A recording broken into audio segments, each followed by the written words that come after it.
Parents, the following program is intended for people over the age of 13. If your kids are younger than that, please use the YouTube Kids app.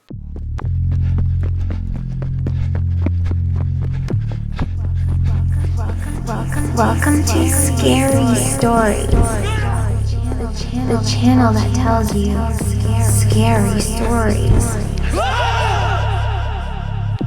Peter Bernard's Scary Stories for Adults.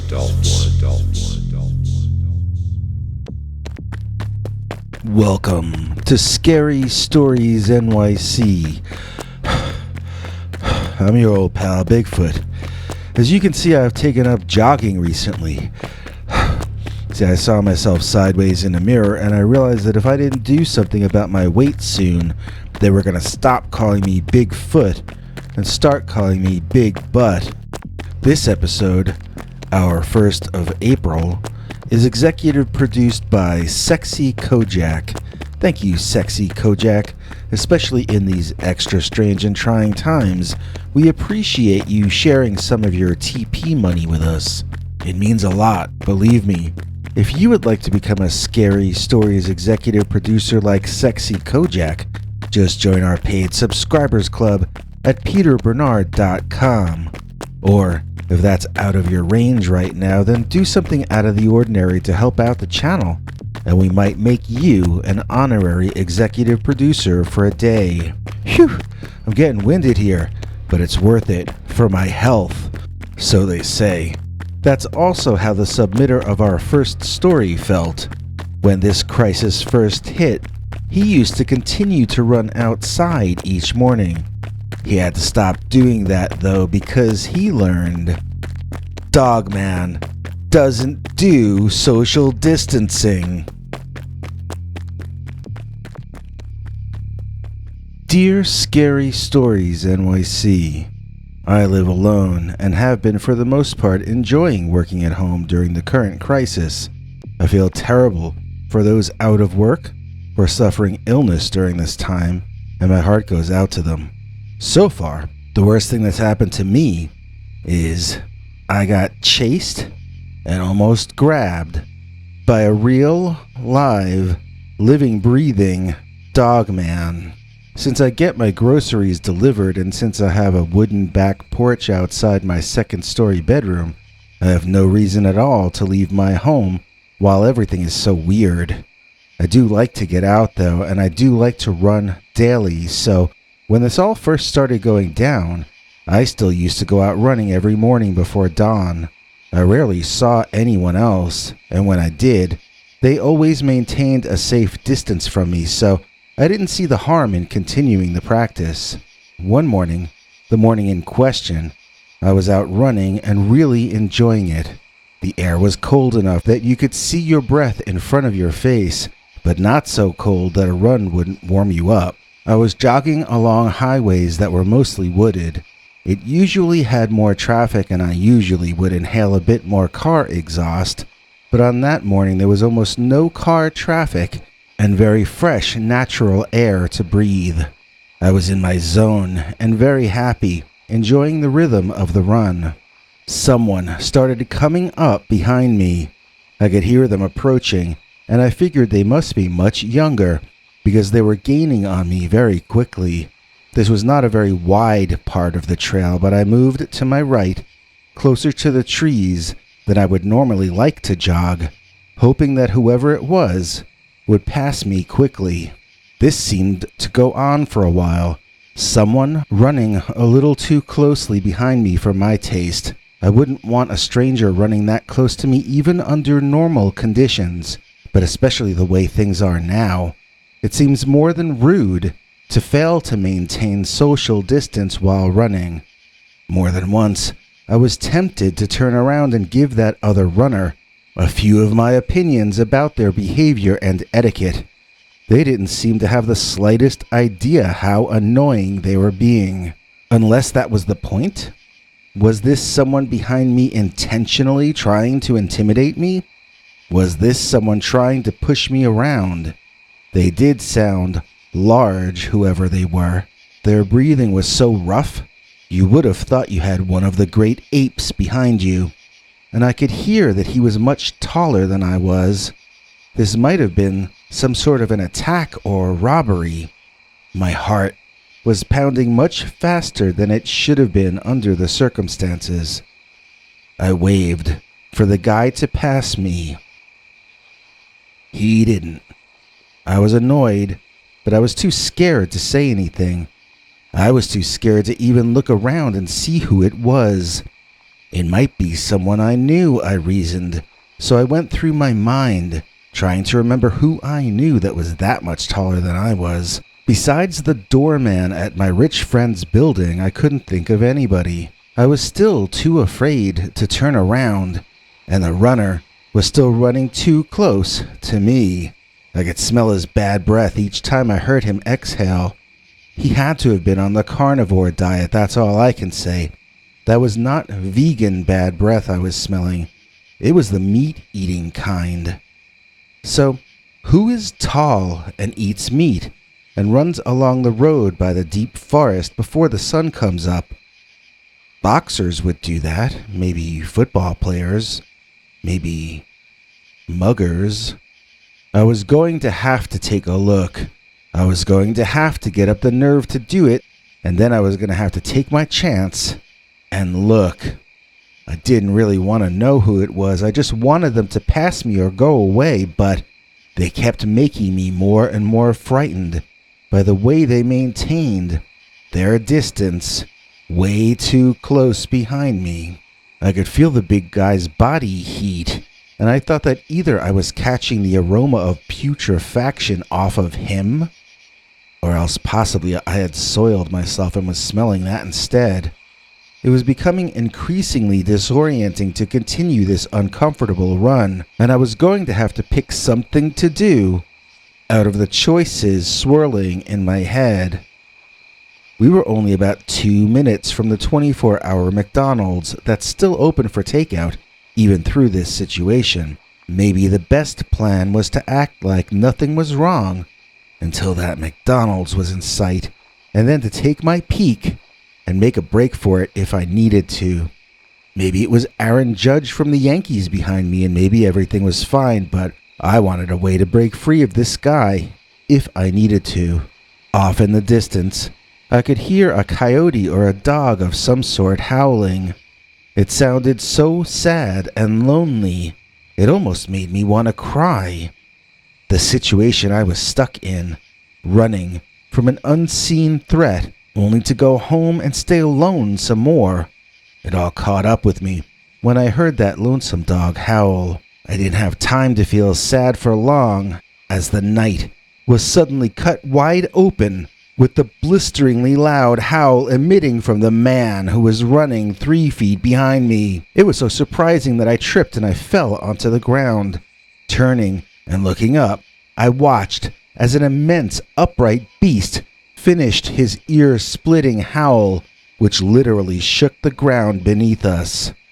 This was not a man, and most especially not one of the New York Yankees. This was a kind of a beast man, like you see on television or in the movies. This was not a bear, or any kind of a normal animal. It looked like it was designed by someone in Hollywood to scare the pants off of audiences. Everything about its appearance was creepy or threatening. I only looked for a few seconds, but the image has returned to me nightly in dreams for the last week since it happened. Do you know when you look in the eyes of a person or an animal and you see that they're fairly chill and that everything is okay? And then you know that other look where their eyes are open just a little too wide, and they seem like they drank way too much coffee. Well, this hairy man thing had that second look. As big as he was, he still looked more scared than I felt. And you remember what they say about fear. It's the other side of the coin from anger and violence. My least favorite kind of wild animal is a fidgety one. I never know if it means the creature is diseased, and it certainly makes it seem far more dangerous. This dog-like man-ape kept looking over its shoulder like it had schizophrenia, and it kept blinking its eyes at different times. Whatever this was, it seemed kinda stressed.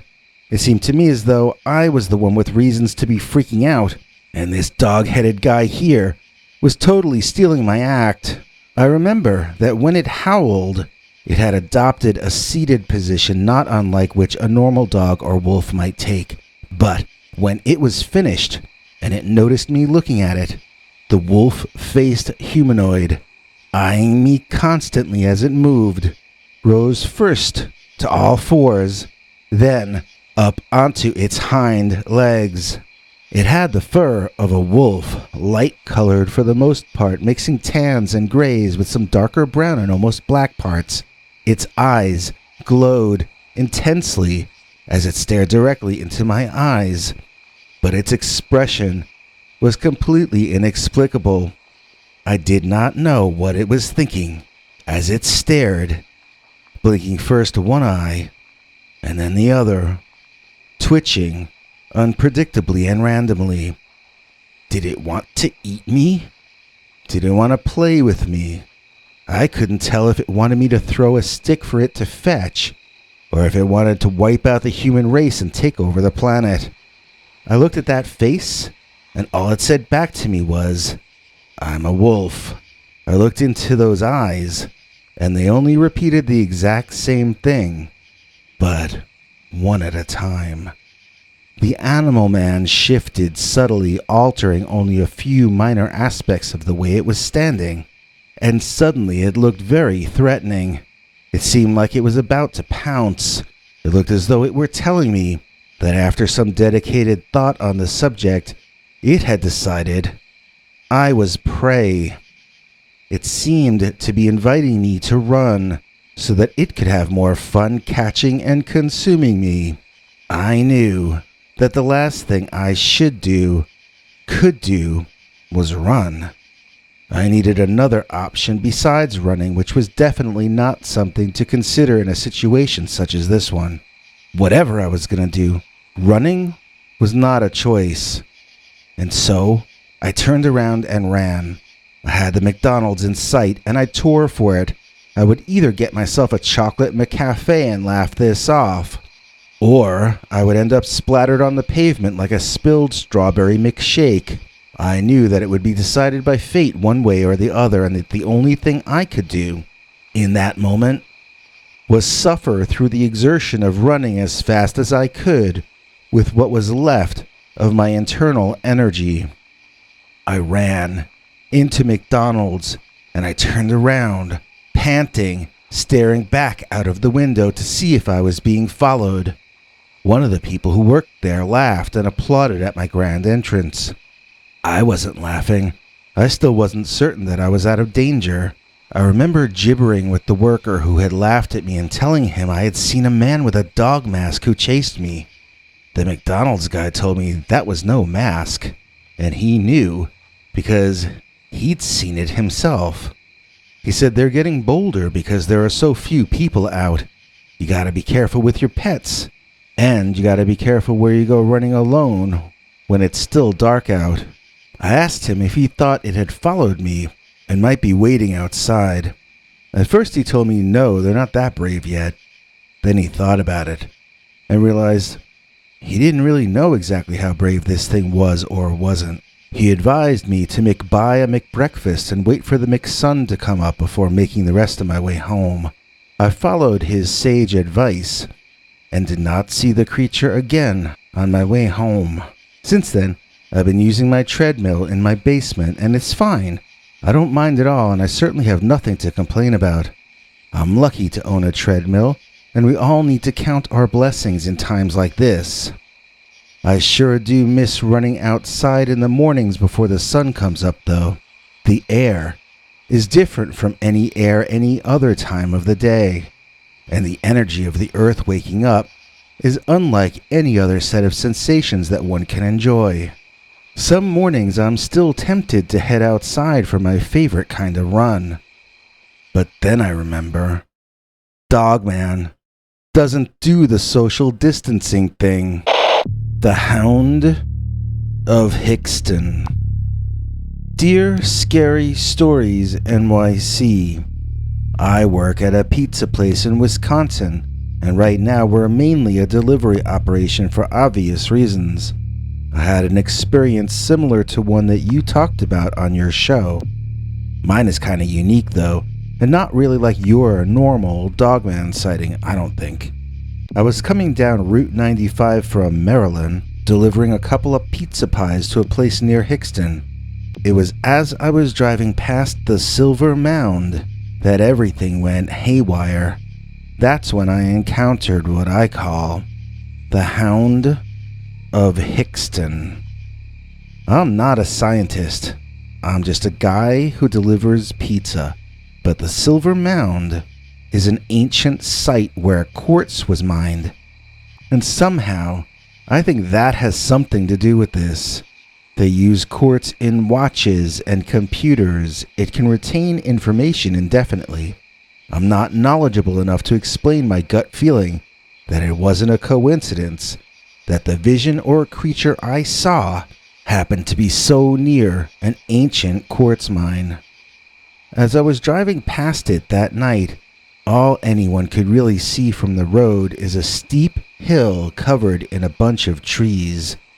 It was to my right, and I wasn't thinking anything of it. There was no other traffic out that night, and I was enjoying having the entire road to myself. I was daydreaming and thinking about when this is all over and my girlfriend could come back to town. Then, bam! This big guy came crashing down out of the woods. It's almost a sheer drop straight down, but this guy didn't fall out. He sort of jumped and slid out gracefully and so fast it was just sick. It was not the first time that this big guy had made a Tarzan move like that, I could tell. My man was a born athlete, and my adrenaline started pumping as I squinted into the night, trying to understand who or what this oversized hairy dude was, and if it mattered to me. I saw him heading for my vehicle, braking into a run. I put my foot on the gas pedal, but curiosity overcame me and I really wanted to see the guy's face, so I never stepped down on it. I'll explain to you what it was that I already was seeing, and then you might understand my intense curiosity. I saw at first what I thought was a guy wearing gray furry pajamas that had footies on that covered his feet. Then, as I watched, the feet on the pajamas started to seem more to me like the back legs of a large canine, and the pajamas seemed more like an actual fur coat, as in that on a mammal or marsupial. I don't see how it could have been a man in a costume because the back legs were clearly not human. I know it might be possible to create boots that seemed to mimic the shape of those legs, but there would be no way to run on them, and this guy, he was running like he was in the Olympics. As I caught a glimpse of this guy's face, my mind sort of burst open. I cursed and I screamed a lot. I was more frightened than I'm ever going to be again by what I saw. All I can tell you is, man, Dogman is real. The Wisconsin Dogman, I'm telling you, that's what I saw. Except its face is crazy. It's got anger in it, and that's not a natural kind of a thing. Humans get angry and carry it with them, sure, but why would an animal be like that? This Dogman creature, he has a chip on his shoulder, and that's how you know he isn't just a rare kind of animal. I don't think they will ever be caught, because they aren't just a normal average thing. The Dogman is some kind of a sorcerer, or magician, or maybe a scientist or madman. It's intelligent, but it's got an insane brand of intelligence. It's not interested in having a normal kind of life. It wants a life it can sneak up behind and tear apart with its claws and teeth. Intelligence in service to savagery. This is the reason it's unwise not to fear the Wisconsin Dogman. And yet, at the same time, As I watched the creature tear across the road and disappear into the foliage on the other side, I felt a sense of awe and deep respect.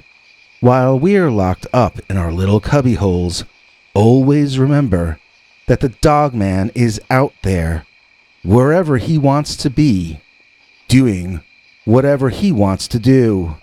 Maybe he was in that old native silver mound to recharge himself, and I saw him sprinting off to begin some terrifying new adventure that you and I wouldn't even be able to imagine. It's something that I will never be able to forget. I got to glimpse just a few seconds of the life of the Hound of Hickston. My, what a nice spring evening.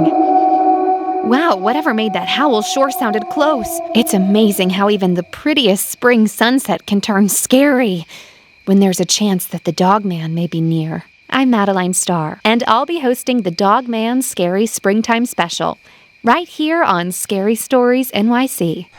And now, here's another scary Dogman story. Hey, it's me, Henry Lee Dogman, here to thank those of you who support all of us here at Scary Stories NYC. It really helps us if you click like, and if you forward our videos or leave cool comments. If you can, it helps us even more when you let us share our 25 episode and growing collection of uncensored, scary Dogman stories with you by becoming a paid subscriber at peterbernard.com.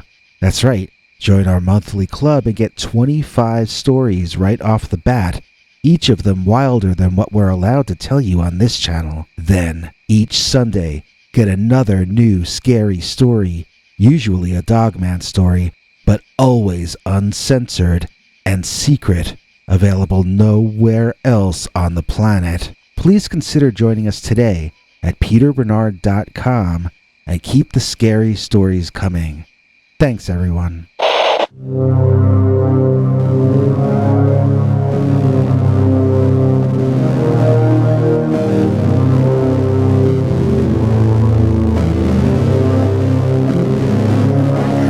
Come back for more scary stories.